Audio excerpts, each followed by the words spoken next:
Coming to you live from the Black Ghost Studios, this is the Guru Talkin Sports Podcast. Now here's your host, the Guru of Sports.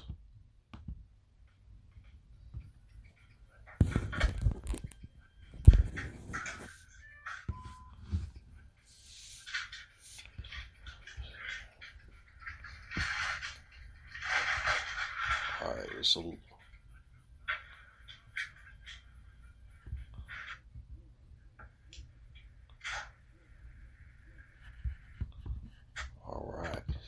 All right, now, it look like the audio is a little out, but it's okay.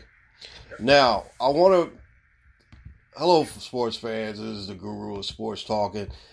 Today I have a really, really good special guest with me. Now, my special guest today was the first guest on the Guru Talking Sports Podcast. And he is a good friend of the podcast, former Major League player, Mr. Dave May Jr. is here. I'm sorry, Dave, that the clapping is messed up and all, but I just want to welcome you back and say thank you again for your time. Thank you for everything, being so cooperative and, just being able to talk to me. First of all, I want to ask you, how's your family doing and how you're doing during this pandemic time? Well, we are doing well. Thanks for asking. Thanks for having me back. Hanging in there just like everybody else. Thank God we're, all in good health. And, we're blessed in that, we are able to work from home. Yeah, indeed. Now, since the pandemic has started, is that affecting you and your relationship with the team right now because of not being able to travel around and being able to see some prospects or so? So it's turned into a different type of situation, and I actually think that I'm more in contact with the people in the front office. We are, have weekly meetings, sometimes multiple weekly meetings where we talk about teams and talk about situations that are arising, in players during the week. Typically, an off season is, you're called when they need you. Yeah. Telephone call, and since the pandemic's happened, everybody has done Zoom calls. Yeah. It used to be in person. But now it's more, you're more, I guess, accessible. Mm-hmm. So that's what happens. As far as the workload goes, I probably see more baseball now than I did. You can only go and see one game a day, at a major league level, generally, unless it's a doubleheader or so. Yeah. But yeah, so now you have the capability of watching multiple games in multiple places based on a video feed. And that's what we've been doing, and that's kind of how we evaluate players through the trade deadline, through the off-season, and actually, like international winter leagues, we've been scouting those. Mm-hmm. Been a lot more work than more of a workload than we had before. Yeah, I can imagine because of, being in one place now, you have to do a little bit more research and all. I'm talking with Mr. Dave May Jr. Now, like I mentioned before that, he was the first guest. He appeared back on episode 6 of the Guru Talking Sports Podcast. Now, I wanted to say also that once again, I appreciate your time and appreciate you coming on. Now, I'm sitting up here with a Hank Aaron jersey on. And now there's a special relationship between your father, Dave May Sr., and Mr. Hank Aaron. Mr. Hank Aaron was traded on November 2nd, 1974 to the Milwaukee Brewers from the Atlanta Braves for Dave May Jr. and a player to be named later, which was Alexander. I think it's Ross Alexander. Excuse me if I'm wrong. Now, do you have a story, a little something about that trade that you remember a little bit, or something that your father mentioned to you? Yeah, so I can definitely go over the, kind of how he found out. He actually found out he was driving. He did off-season work. This was actually a time when they did off-season work. Yeah. Different than another job, and he worked for Mr.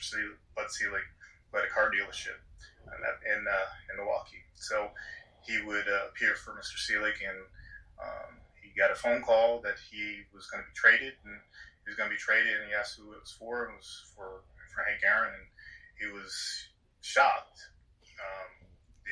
The year in 1973, he was actually an all-star, named to the all-star team. And so he was kind of in shock that he was traded.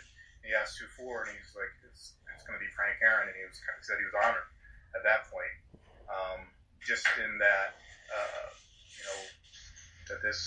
he had such great respect for Hank. The case was that Hank actually was in the Milwaukee. He actually came up through the Milwaukee Braves. Mm-hmm. And he had a lot of fond memories of Milwaukee. He was near the end of his career. He had an even better relationship with Bud Selig. As players that get to the end of their career, they tend to look to step. So that next step was to be close to Mr. Selig and the Braves, the Brewers at this time, Milwaukee Brewers situation, and so then he asked to be traded to that team. When my dad was traded over, they had the first person that reached out to him was Dusty Baker, and we ended up moving next to Dusty. Dusty was kind of the best. He connected the both of them together, and they started to do charity functions and things together. But the situation was that both like our families connected. The May families, the Aaron, the Bakers, we all connected in Atlanta. Even though Hank was in Milwaukee, we I'm still friends to this day with Hank's son Larry, who's a scout with the Brewers. Wow. So it's a long history. Wow, that is an amazing story. I didn't know, like I said, I knew that, when I first read this and I saw this, I was like, wow, I could probably, get a little bit of information from you about it, but I didn't know that you guys were really tight with the Bakers and the Aarons as well.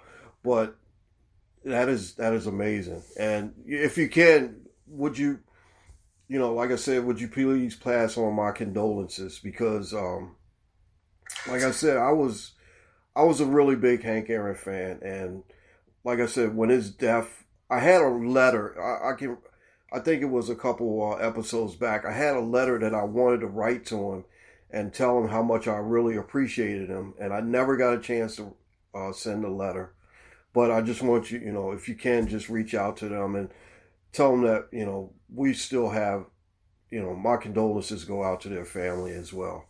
And, like I said, I just really, it touches my heart because hearing stories like this is really, really good because, like I said, the inside, the story about how they got traded, but you didn't know the inside story. And I appreciate you telling me the inside story for it. Okay, now we're going to talk a little bit about the Toronto Blue Jays. Now, I was joking with you a little bit earlier and told you that I'm a Blue Jay fan now because of Dave May Jr. That's right. He talked me into it. Remember the last time we was talking? I said, you talked me into it. I'm a Blue Jay fan for life now. But I am now, seriously. Baltimore born and raised, but I have to stop and say, hey, you know what? I'm a Blue Jay fan. So let's talk about the Blue Jays a little bit. Now, the pitching staff looks good.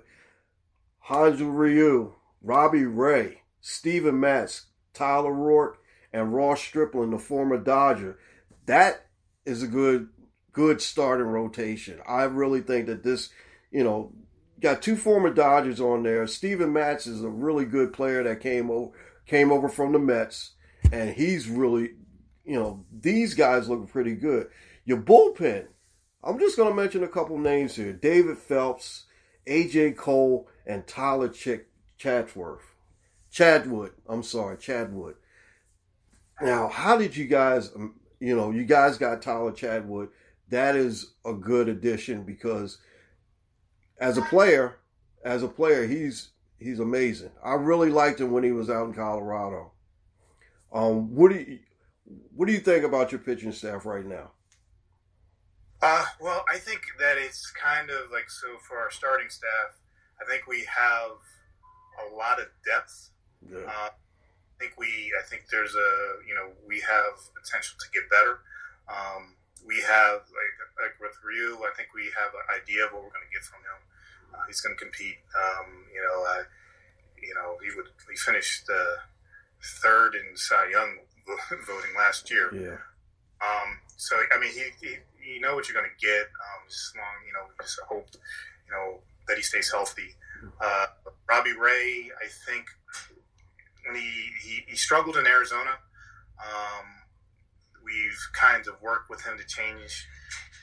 We saw some things, some flashes, like at the end before we traded for him last year, where his arm action was different and then reverted back to where he was, and he started to get his velocity back. He's got a really good curveball. He can either be a 2 or a number 2 starter, or you can use him at the bullpen. Either how you want to use him. He's throws 97 with a good curveball.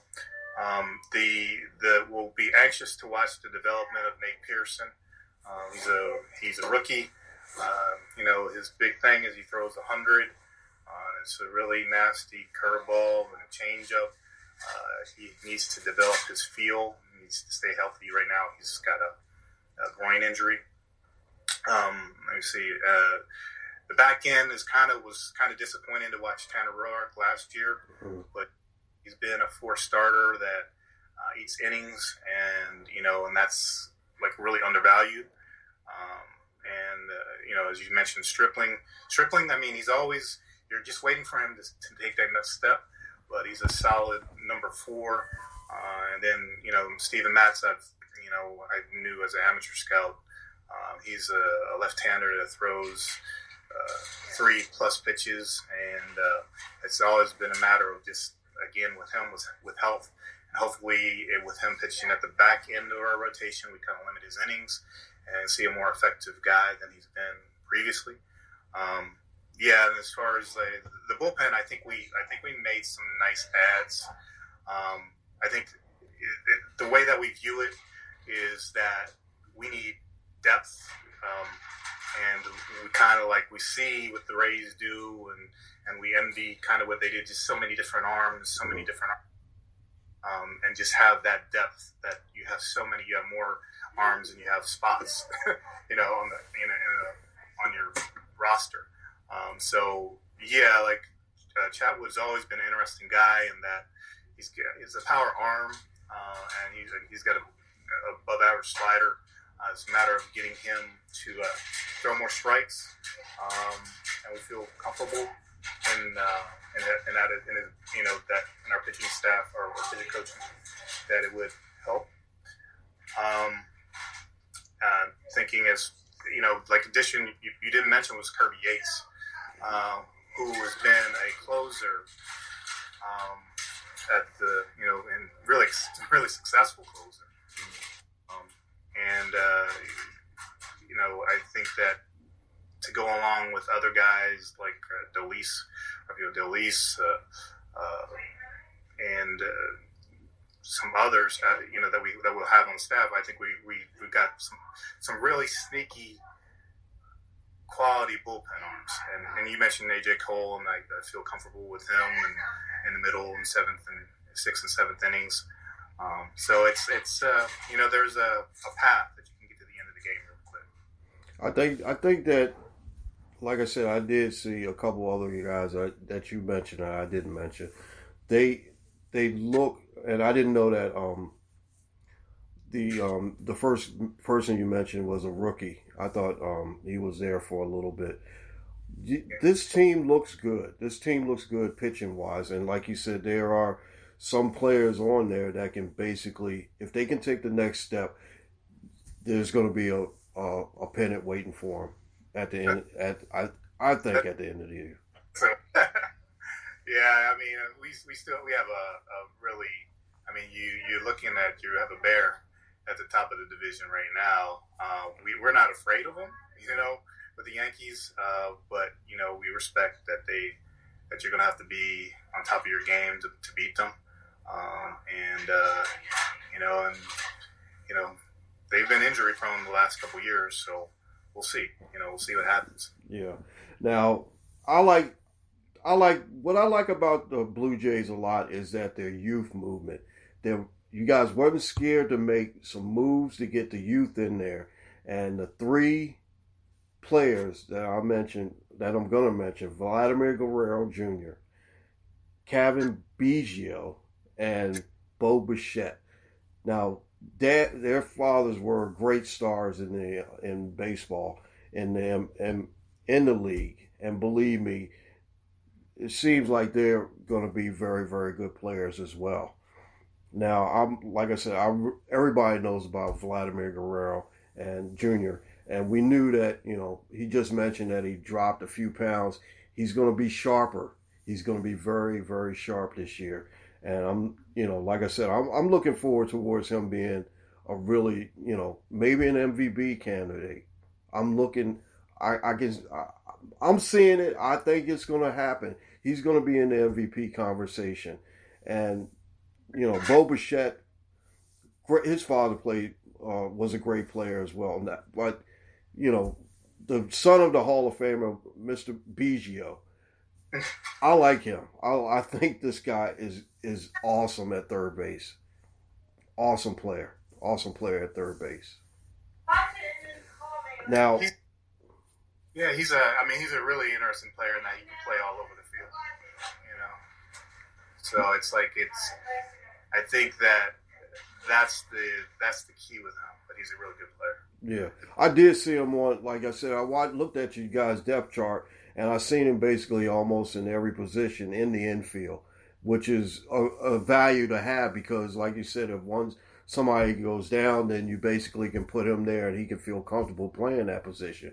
Marcus Semien from Oakland, great pickup, clubhouse leader, and I think he's going to be a big addition to help forming the younger guys into the fold of what it is to play every day major league wise. Also, the big acquisition, George Springer from the Houston Astros.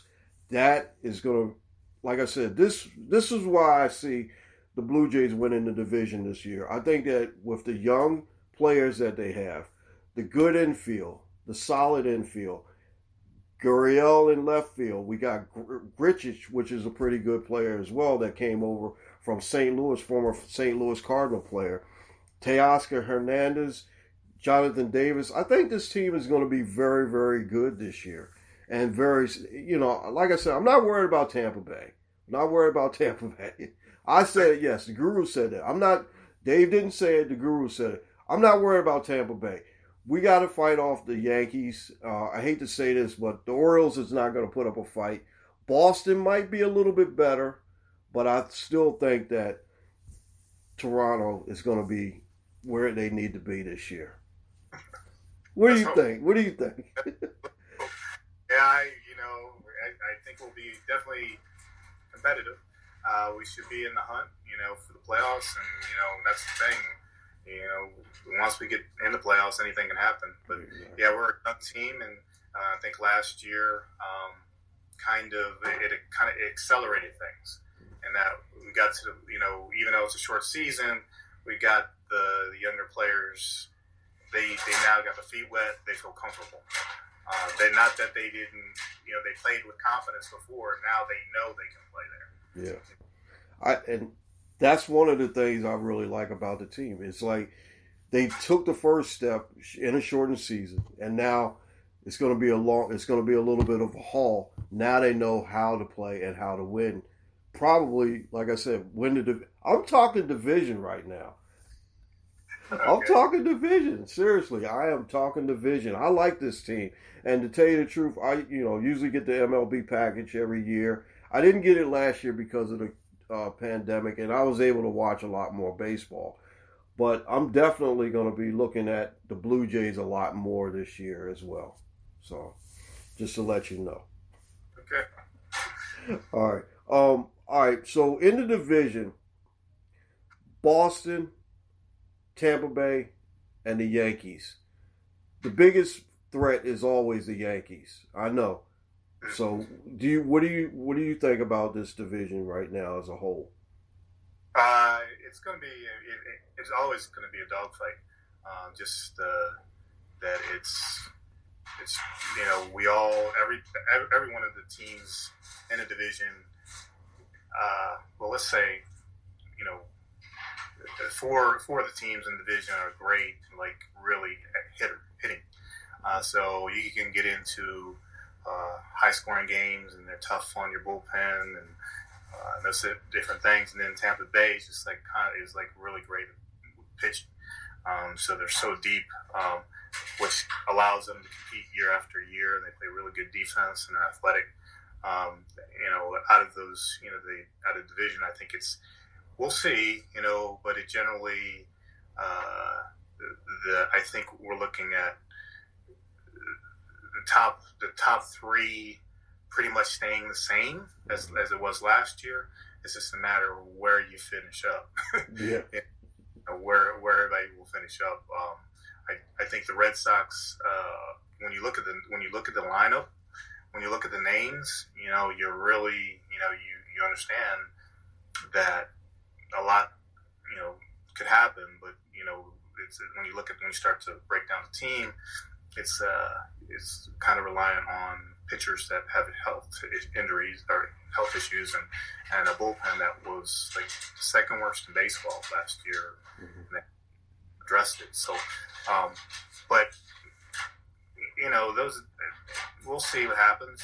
I think Baltimore's a young team, and I think where we were last year is just like you're going to try to play a bunch of young guys and get some experience, and then see how quickly they can accelerate their window, to compete. All right. In the AL Central, do you see the White Sox winning that division this year? I think that they definitely are very deep, very talented. Probably have the best overall lineup, maybe in that division. But the Twins are they're not that far behind them offensively, and I think that they probably have a better, not a bullpen, but a better, starting rotation going forward. Starting rotation. All right, now with Cleveland, they're going to be in the fold as well too, right? Yeah, just because they always pitch well. They were always pitched really well. I think their offense, we'll see. It's kind of hit or miss with their offense, but they're a lot like Tampa in that they have arms. The starting rotation is really dominant, and they have arms that come at you. There's not I think like in some of the trades they made, they still have got younger pitchers that are on the way. Mm-hmm. And they always seem to figure that out. So I think losing or trading Carlos Carrasco hurts Lindor, hurts them, but they'll be around. They'll be in the hunt for the wild card. Okay. Now we're going to go to AL West. Why is it that? I mean, your opinion between me and you. Now, why is it that Pujols and Trout play for this team, play for the Angels, and they still haven't been able to get any momentum to bring them into a playoff? I don't understand that. It's the pitching. They're pitching every year that they go in. It seems like they get struck by injuries to their rotation, and they just don't match up with the better arms, or they haven't recently. With the they didn't have anything on the farm to bring up, any any pitching on the farm. They haven't had any prospects to trade to get better in the rotation. And they have a really, I mean, you look at the lineup, it's a lineup that should win, but it's always the pitching. It's like being a great football team with great offense and no defense. Yeah, exactly. Now, I covered the Angels a couple seasons ago, and I noticed that when I was looking at their farm league is not really that good. And like you said, you definitely need the pitching. And I didn't really see anybody in the lower levels to come up to help them out to really, give them that boost that they really needed. Now, the NL East is going to be very exciting. Now, okay, my opinion, I think that the Mets are probably going to win this division. It's going to be close between the Mets and the Braves. Do you think any other team can win that division?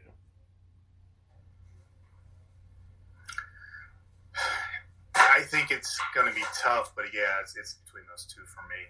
I think, I'd like to say that I would hope that Philly hangs around. I just don't feel. We'll see. They've made some additions to their bullpen, and that the bullpen actually was the worst in baseball last year and then the year before. So they have some things to figure out. I think they have to figure some things out in the back end of the rotation as well. But they have offense. The problem is I think that the Braves have pretty much, it's a full, I mean, they have a good, defensive team. They have a good offensive team. They have a good bullpen. And so I think they're the most well-rounded. And then they have 5 deep in starters. It just seems to be, that's why I would say they're the favorite. The Mets are outstanding. That they've made some outstanding moves and picking up Lindor and picking up Carrasco, which deepens their pitching staff. They're going to get Syndergaard back at some point. So you have Stroman, who now gets pushed down to a 4th starter, which is pretty good to have him as your 4. So you have you have a really interesting team. We'll see about their bullpen, how their bullpen holds up. But yeah, when you got like DeGrom, and I have a lot of respect for DeGrom. I think he's the best right now. At the head, you got a chance, So it wouldn't, if things break right, I think the Mets could overcome the Braves. But right now, I'm leaning towards the Braves. All right. Yeah. You think the new owner made a difference for the Mets, bringing him in? They said they don't want to be a second-class team anymore. And I agree with you. It's going to come down to them too. And like I said, I think Philadelphia has the power with hitting power, but they just, like you said, that bullpen was just they made improvements, but it's going to be it's going to be a little bit more for them. They really have to overcome the Braves and the Mets. Now, what I want to ask you, what happened to Washington? Now, how is it that you can win the World Series in one year and fall into total last place the year after? I just think that in this case it was, they're a team that's built around the pitching. Really, people don't they don't understand that. Yeah, they're really a pitching team, out-oriented team, and when they lost Strasburg, he went down, and it wasn't pretty, and the rest of the rotation collapsed. With Scherzer and and everybody collapsed. There wasn't a starter in the rotation that was below a 4. It was like half. It was like the next best ERA. So and I think like their bullpen got beset with injuries as well. And the big thing is, they lost Anthony Rendon, who provided protection to Juan Soto, hit in the middle of that order, and then you had Zimmerman, who was also in the middle of the order, who sat out the year. So they lost some key pieces from a team that won the World Series. Their middle of the lineup was gone, on top of losing Strasburg in a 60-game season, and it's not surprising. Yeah, that's like you said, when you lose the middle of your lineup, that's basically your team. The NL Central, I think it might be a St. Louis division. With them picking up I'll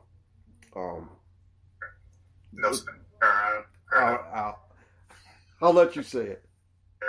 Arenado. Okay, brain slipped a little bit. Sometimes it does that. The Guru doesn't remember a lot of things, but yeah, Arenado. That's it. He makes a big difference, and I think they are going to. Do you think? I'm going to ask you this. Do you like Cincinnati in this division also? No. I really don't. I just think that they have some good arms, big arms. But yeah, I just think that they're far too inconsistent offensively. Starting rotation, losing Bauer doesn't help. Their bullpen isn't. They lost. They traded Rocio Iglesias to Anaheim. Mm-hmm. So they lost their closer. So now it's kind of in flux.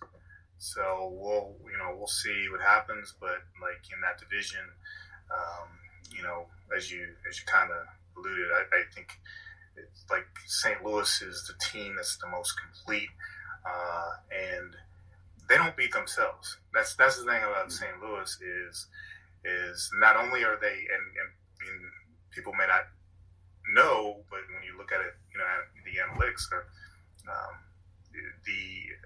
they're the fastest team in Major League Baseball. Just by the amount of the run times that they kind of compile.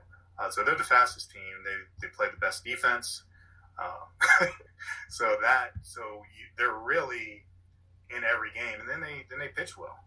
So they do all the things that you need to be done, and then so you have some players like Goldschmidt and Arenado and DeJong that put up consistent numbers in the middle of that lineup. Now I think they're better than everybody else in the division. So so I think for me, even though I think a lot of projections don't have them there at the top, I think they're the best team in the division. All right, so this is going to be a dogfight between Chicago and St. Louis. Yeah, absolutely. Definitely. Okay. Now, last one we're going to talk about is the NL West. Oh man, San Diego. Yeah.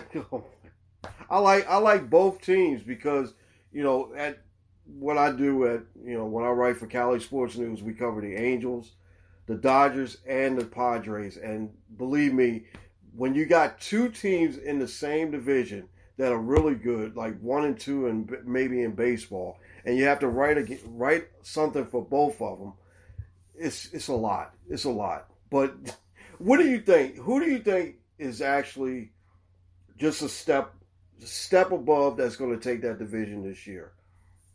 That's still the Dodgers. Dodgers are still the team in Major League Baseball.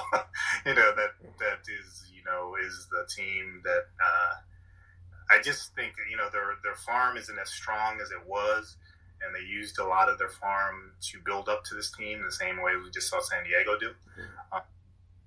But the Dodgers are a team that is talented. They have superstars. They know how to win, and they have overload pitching. So it's just a combination of the thing. They're strong. The lineup, the bench, the bullpen. They have some guys in the bullpen that can start for other teams. So yeah, it's still the Dodgers for me. The Padres, I love what they've done. Definitely, I think that they may have overcome the Dodgers in that rotation, but It's just the fact that the lineup, you don't have, that like the length of the Dodgers lineup versus the Padres, and Padres have some great players too, but the length of it and the track record of those players. Yeah, well, it kind of helps that Tampa Bay did trade their best pitcher to San Diego, so that means that, like I said again, and I'm not just saying that just because you work for the Toronto Blue Jays, I think that the Blue Jays have a better path to the division because of that as well. So, what do you think? I said this damn league. But you know what? The thing is, you always have to be suspect when Tampa makes a deal like that because they generally win. And will win a trade later on. So, they know what they're doing when they do make trades. So. Yeah, they sneaky good, but I still think from the beginning when we was talking about Toronto, it's going to be a 3-team race, and Tampa Bay's going to still be there. But in the other teams out of the NL West, San Francisco, Colorado, and Arizona, do they have any chance of winning this division? San Francisco, I think, has a chance as a wild card. I think Arizona and Colorado I don't expect much out of those teams, especially Colorado's depleted. I think it's the two teams at the top. One of those two is going to get a wild card, and then San Francisco has to just play well. They played well last year, and they were in it to the last week, but I'm concerned over their starting pitching on the long haul. Okay, all right. Well, like I said, we went through the whole MLB, and I really appreciate we sitting down and talking. And like I said, you're always welcome on this program. We're a big Dave May fan in this household, and we appreciate you. I got a couple more minutes, but I wanted to ask you just in general. Baseball has to do something with their identity. I like baseball. I grew up on baseball. Everything about baseball was my favorite sport. But what does it really need to do to take back and get the kids interested in playing baseball and being able to watch baseball as well? What is your opinion on what do you think they need to do? I think it's about and I think we have to create initiatives that allow, and I've seen a couple pretty good ideas with like the youth academies, and just to I like what the Orioles have done in that they've made the dollar seats to the Orioles games available to kids under 12 years old. I just think that the big thing is that we have to be engaged and be in neighborhoods and create an environment where we're teaching the game, because I think the big disconnect is that a lot of the kids don't understand it. They don't understand the way the game is played, and so it's a lot easier to think about there is some learning process to football and basketball, but the key is with the basketball, you need a hoop out there, and you can do it. And now it's kind of hard to find the baseball field, and I used to throw batting practice to my son and on the side of the yard here, my daughter, and the cul-de-sac, and I don't see that happening anymore. And it's more of an engagement to for people, and there are a lot of black adults who we grew up with the game, and it's more about educating our kids to the game, and being in an environment that this is actually our game too. When I was playing through high school, I saw diminishing, and it started to diminish, and I played in college, and then I would see maybe one other guy on a team, unless I was playing HBCU, but it was, but it's just few and far between that we have that. But I got to tell you, on the other end, is I lived in Atlanta, and that area, that environment, that area is great, and that correlates with the Braves being consistent winners. Mm-hmm. I think when you see a team that's consistent winner, I think like LA is another good one. When you see a consistent winner, the people in the community identify with those players. We saw it in Philly. Mm-hmm. When the Phillies won the World Series, the after effect was that we saw Monet Davis take her to the league. Yeah, I remember. Fired by, teams with black players winning championships. Mm-hmm. And so, we're going to see probably a Mookie Blaylock explosion of kids in Southern California and Boston, that kids who didn't think, who saw Mookie Blaylock and see him as inspiration. He's like me, Yeah. But like I said, this was a great conversation. I only got about 3 minutes left, but I wanted to tell you, Dave, thank you so much. And like I told you before, you're always welcome back. Even if you just call me up and say, "Hey, Guru, I want to talk some football today." You can come back anytime. You know that. Yeah. You know that. You're always welcome, man. So I mean, this has been an education, and this has been a great conversation. I'll let you talk a little bit more. I'm sorry. I usually try to do that because I want the people to hear what the guests have to say. I talk, and they really don't pay attention to what I say most of the time. So, I want them to listen to the guests and let them feel as though that they can take the show for a while. And like I said, it's better now because when we did episode 6, I only had 15 minutes, and I felt really bad because, hey, 15 minutes, we can talk about two or three things, and that's it. But now we got plenty of time, and like I said, this has been a great conversation. I really, really appreciate you and your time. I thank you for your everything was awesome. Everything was awesome. I really, really appreciate it. Do you have anything left to say? Left? No, thanks for having me on the show, and glad to see it's going well. Best of luck. I'll be on at some point. You can bring me back on anytime you want. Okay, now I'm supposed to be bringing in Derek Guru, which is my brother. If you heard a couple of podcasts, we basically did the football season together. But like I said, I'll probably bring him back in about maybe episode 60. This is 54. I forgot to tell people this is episode 54. But anyway, definitely, David, anytime. I really appreciate you, and thank you for your time. Thanks, I appreciate it. All right, I'll see you soon. Everybody, thank you for another great podcast, episode 54 of the Guru Talking Sports Podcast with my special guest, Mr. Dave May Jr. We've been talking baseball.